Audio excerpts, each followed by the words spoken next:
Halo sobat, kembali lagi di channel Juara Donghua. Kali ini kita akan melanjutkan lagi alur cerita Battle Through the Heavens chapter terbaru. Sebelum kita ke alur ceritanya, admin ucapkan terima kasih kepada kawan-kawan yang selalu ngedukung channel ini berkembang. Sehat-sehat terus buat kalian semua. Oke, tanpa berlama-lama langsung saja kita ke alurnya. Ayah, saya ingin menjelaskan. Cuyu mengundurkan diri dengan sangat hormat. Tidak ada kecemerlangan di matanya dari awal sampai akhir, dan tidak pernah ada senyuman di wajahnya. Yuer, bisakah Master Virtual mengirim Enda ke Shenxi? Tepat ketika Cuyu hendak berbalik, Shuqiantai tiba-tiba berbicara dan memanggilnya. Meskipun dia adalah putrinya, Cuyu sangat menghormatinya. Tapi kenapa dia tidak bisa merasakannya? Dan Cuyu pun tidak pernah memiliki kasih sayang ayah kepada anak. Sekarang Taiksu telah memulai perang dengan Shenxi.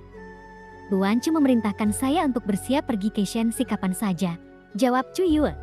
Ketika Shuqiantai mendengar ini, tinjunya tiba-tiba mengepal. Kemarahan di wajahnya terpancar. Yuer, kekuatan yang diperoleh dari Shenxi di tubuh Anda belum sepenuhnya dilepaskan. Perang ini tanpa kekuatan abadi Tuhan. Jadi begitu Anda terlibat dalam perang, sulit untuk melindungi diri Anda sendiri. Shuqiantai berkata perlahan, dan rupanya setelah dia turun tahta, anak-anak ini menjadi mandiri. Namun itu menjadi salah satu kekuatan Chulor.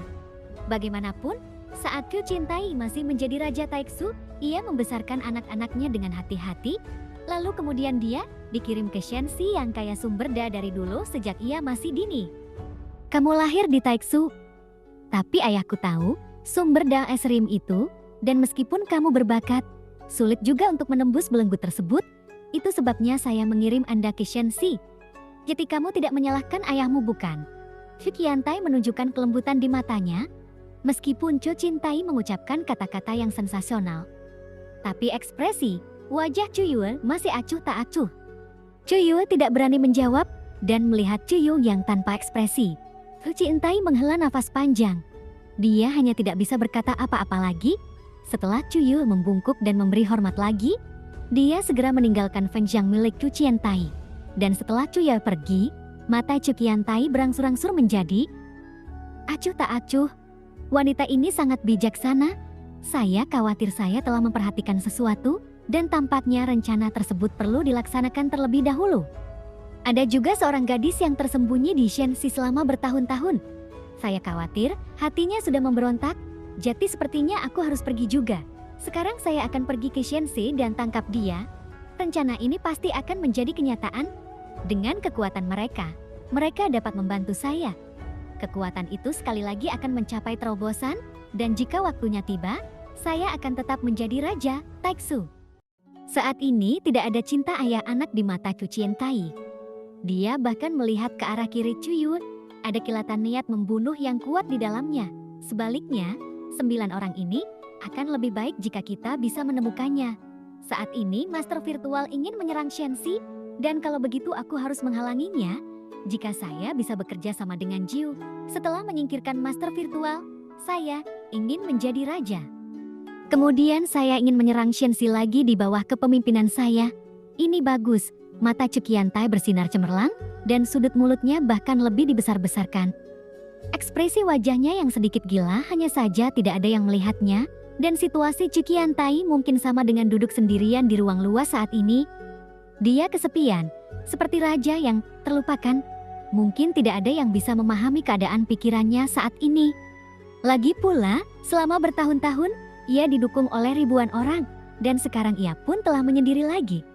Bagaimana dia bisa melepaskan rasa frustrasinya?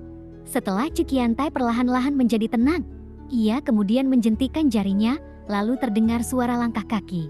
Kamu terus mencari dan harus menemukannya. Meskipun dia meragukan Xiaoyan, tapi sebelumnya tidak mungkin untuk memastikan bahwa Xiaoyan adalah Jiu. Shuqiantai terus mengirimkan kekuatan ke dunia kuno abadi dan iblis. Bawalah dewa kekosongan jika Anda tidak dapat menemukannya. Pergi saja dan rampas sumber daya dari dunia kuno abadi dan iblis. Akhir dari dunia ini dan kebingungan pada akhirnya akan sama saja. Mendiang raja. Kemudian banyak tokoh yang berteriak itu serempak. Sosok yang mengenakan baju besi dewa virtual menangkupkan tinjunya dan mengangkat tangannya. Sekarang patuhi perintah Shuqiantai. Aku akan menghapus pantat idiot itu. Shuqiantai berdiri dengan tangan terbuka, Lalu beberapa wanita melangkah maju dengan cepat, kenakan baju besi Chu God milik Chu Qiantai. Segera, sosok Chu Qiantai berubah menjadi beberapa bagian dan tubuhnya seperti dipotong-potong seperti kue. Ia berada di antara tikungan dan menghilang di ruang ini. Penyerapan pilar Tianjun terus berlanjut, tetapi vitalitas yang datang ke arah Xiaoyan semakin berkurang. Tampaknya kekuatan simbiosis tidak berpengaruh. Orang-orang kuat yang masih bertahan di dunia besar, akhirnya aku merasakan hembusan kesejukan dari hal itu. Aliran kehidupan akhirnya terhenti, tapi tidak ada yang tahu apa penyebabnya. Saat ini, Tianjunju tidak berhenti, sebaliknya, dia dengan panik menyerap kekuatan energi dan darah Xiaoyan. Saya tidak tahu lagi berapa banyak vitalitas agung yang telah saya serap. Yang tidak dipahami Xiaoyan adalah, mengapa Tianjunju menyerap begitu banyak vitalitas. Itu sepertinya aku ingat. Pilar Tianjun pernah menjadi harta paling berharga dari klan dewa asli, dan ini juga merupakan harta binaraga yang sangat kuat. Itu bisa menyerap darahmu, kemudian mengembalikannya dalam bentuk inisiasi Tianjun. Dengan demikian mencapai fragmentasi dan reorganisasi tubuh fisik, jati ini hanya cara berolahraga, setiap kali itu menciptakan beban yang sangat besar. Oleh karena itu, intervalnya hanya sekali setiap beberapa dekade. Selama 100 tahun, inisiasi terjadi secara paksa dan ada juga risiko kematian akibat ledakan. Tepat ketika Xiaoyan sedang bingung dan suara Jin Huanshan tiba-tiba terdengar di benak Xiaoyan. Xiaoyan menjadi tercengang saat mendengar ini. Apa katamu? Serap vitalitas lalu mulai, saat ini mata Xiaoyan tiba-tiba menyusut. Dia mengira Tianjunsu lah yang membutuhkan kehidupan, dan dengan demikian terungkaplah kekuatan simbiosis. Jadi saya tidak tahu vitalitas agung seperti apa yang terkandung dalam pilar Tianjun sekarang.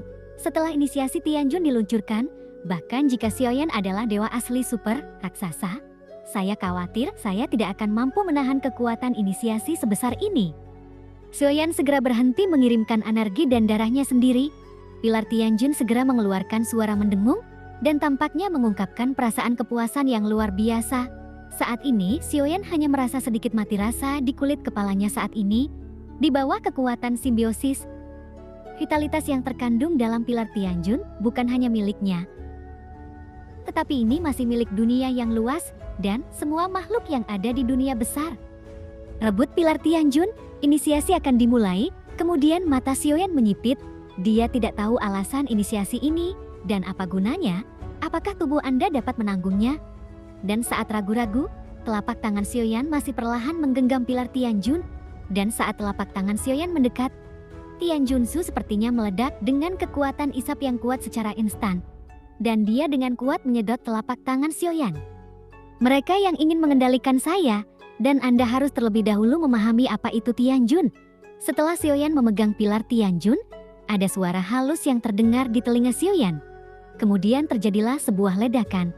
Jangan menunggu sampai Xiaoyan beraksi, lalu sebuah kekuatan yang tak tertandingi mengalir ke arahnya. Tubuh super raksasa Xiaoyan dari dewa asli, daging dan darahnya mulai meledak, lalu menghilang. Kemudian tulangnya pun sampai terbuka, semua garis keturunan hancur, hingga kesadaran menjadi kabur. Xiaoyan bahkan melihat tubuh fisiknya roboh hingga menyebabkan kekacauan. Xiaoyan menjadi terkejut, dan ketika ia tiba-tiba sadar kembali, telapak tangannya sebenarnya tidak menyentuh pilar Tianjun, dan seolah semua yang terjadi tadi hanyalah ilusi.